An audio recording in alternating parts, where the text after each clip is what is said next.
যে রাজ্যে বিচারকদের গাড়ি ভাঙা হয়, 12 ঘন্টা ধরে তাদেরকে আটকে রাখা হয়, মহিলা বিচারকদের সম্ভ্রম রক্ষা করা হয় না, জল অথবা সামান্য খাবার বাইরে থেকে আনতে দেওয়া হয় না, যেখানে আমাদের একজন মহিলা বিচারকের এই আর্তনাদ শুনতে হয়, We are attacked by breach.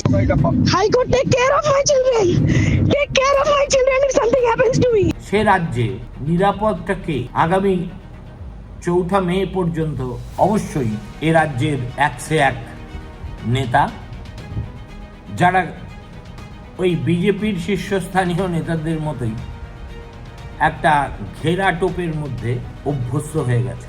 সুতরাং প্রশ্ন number 2, it might affect the reminder process, এবং সেটা যদি অ্যাডজুডিকেশন বিলম্বিত হওয়ার অর্থ তার একটা কাসকেডিং এফেক্ট হবে, সব কিছুই তাহলে পিছোতে থাকবে। তখন আর নির্বাচনের দিনক্ষণ বা রিপ্রেজেন্টেশন অফ পিপুলস অ্যাক্টের কোনো ধারা বলবৎ করার মতো পরিস্থিতি থাকবে কি?